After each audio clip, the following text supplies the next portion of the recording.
أعوذ بالله السميع العليم من الشيطان اللعين الرجيم من حمزه ونفخه ونفسه بسم الله الرحمن الرحيم أما بعد السلام alaikum wa rahmatullahi ta'ala wa barakatuh.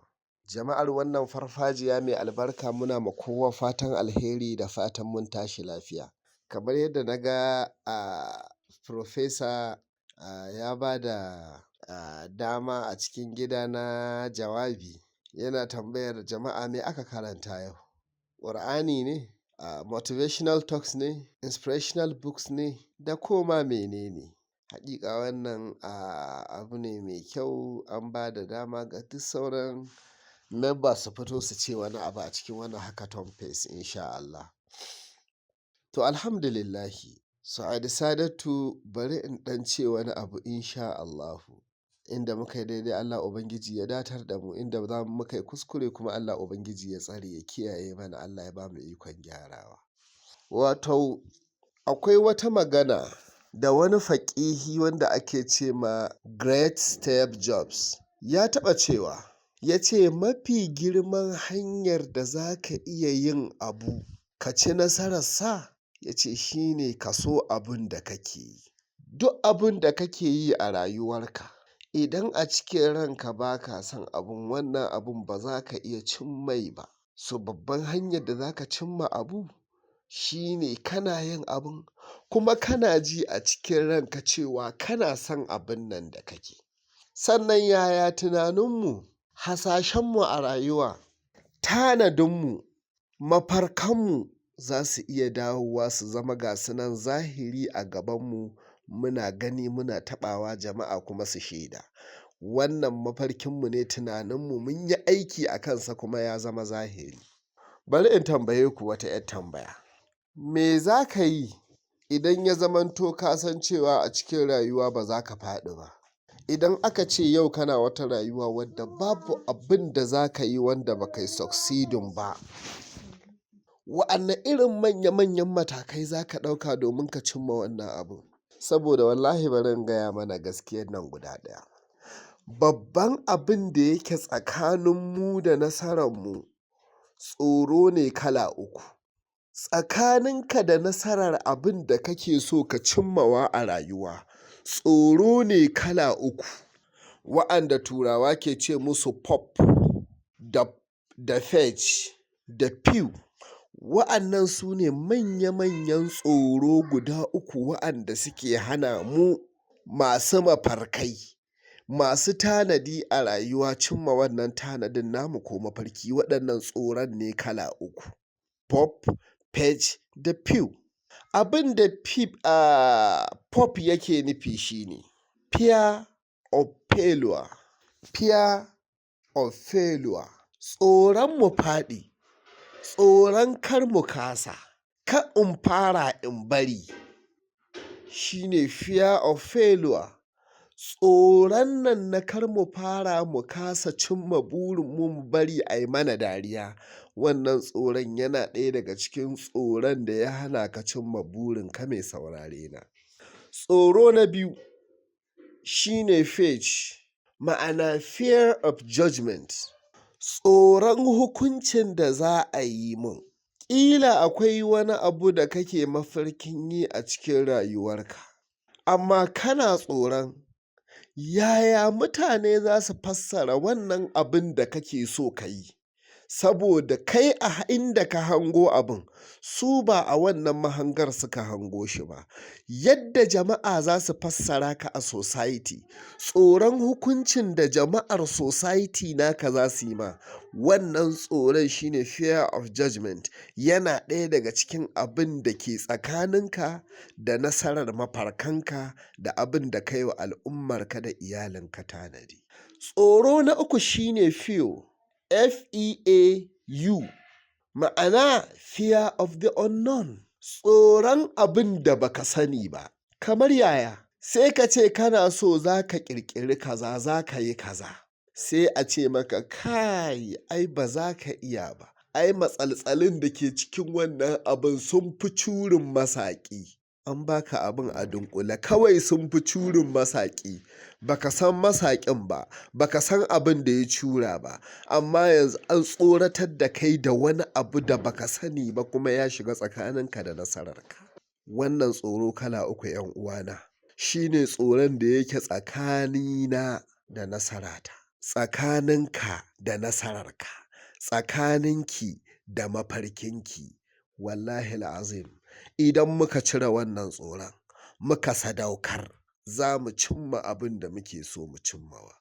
Babbar hanyar da take taimakawa cimma waɗannan bururruka namu shine cire waɗannan tsoron. Ka cire waɗannan tsoro kala uku waɗanda jama'a da zuciyarka za su dinga kawo ma. Kowane mutum da ka gani a cikin wannan gida ko a cikin rayuwarmu ta duniya yana da wata baiwa wadda subhanahu wa ta'ala ya keɓance shi da ita, ya ba shi ita. A cikin wani littafi na wani waliyin Allah ya ce wa ma shamma aqbabu wa fardun wa miftahu ma adaraka katimil qulwati. Ya ce aqbabu da fardun da miftahu wa ma shamma dukansu ba su ɗanɗani ƙanshin matsayin katimil qulwati ba. Su wane ne aqdab? Wa'anda ya fara lissafawa. Aqdab malamai suka ce kowa ƙudubi ne, kowa ƙudufi ne, sai dai idan kai baka san inda ƙudufancinka yake ba. Ma'ana shine kowa yana da wata baiwa ta musamman, sai dai idan lalaci ya sa baka gano inda baiwarka take ba. Amma kowa yana da wata baiwa ta musamman, sai dai in lalaci ya sa baka gano baiwarka ba. Ƙila kai baiwarka a rayuwa problem solver ne kawai kai. Kai duk inda matsala ta kai in aka saka za ka iya samo mafita. Amma kana nan zaune baka san ina baiwarka take ba. Wani shi kuma baiwarsa a hasashe ne kawai. Ya yi hasashen idan kaza ya faru fa kaza na iya faruwa. Wani baiwarsa a ba da shawara ne.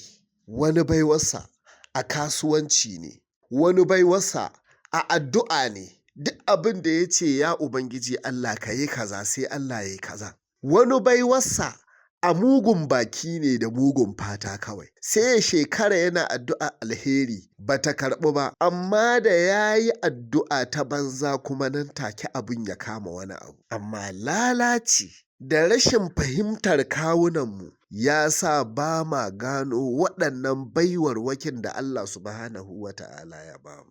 Kowa yana da wani extraordinary baiwa da Allah ya bashi. Saboda haka bayan Allah da muke cikin wannan gida, mu masu ƙirƙirowa ne, mu masu kawo ƙarshe ne ga duk wata matsala a rayuwa. Mu ne masu mafarkan alheri gare mu 'yan uwanmu da al'ummarmu baki ɗaya. Sannan mu ne za mu tsara rayuwa mai kyau bisa fatanmu da dagewarmu zuwa nan gaba da yardar Allah.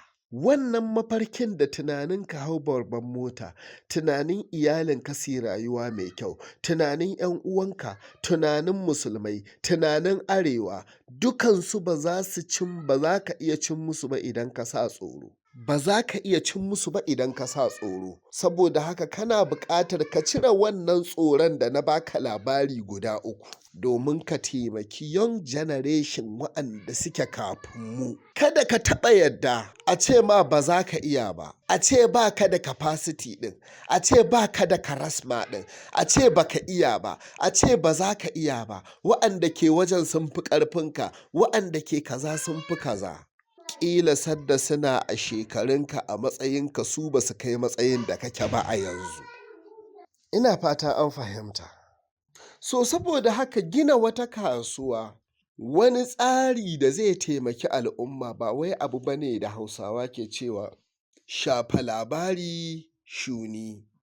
Wani tafiya ne wadda take tare da tudu da gangare, darare waɗanda bacci ya guji idanuwan al'umma, lokacin fargaba da bin tsantseni. Amma bari in gaya muku wani abu.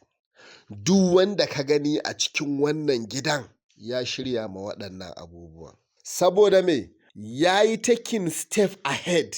Ya yunƙura domin barin wannan tsohon tunanin na al'umma na baya. sannan ya ji yana da courage na cewa zai kai ga wani mafarkinsa a rayuwa. Duk abin da aka ce za a fara a rayuwa abu ne da yake da ƙalubale da wahala. Ba wai burinmu ka jure ƙalubalen da wahala ba. Target ɗinmu ba ka jure wannan ƙalubale da wahala ba. Target ɗinmu shi ne ka yi nasara a cikin wannan ƙalubale ɗin da wahala da suke faruwa. Jure wahala, jure ƙalubale, idan ba a yi nasara ba aikin banza ne. Kar ka manta, jaki da doki har yanzu cikin wahala aka haife su, cikinta za su mutu.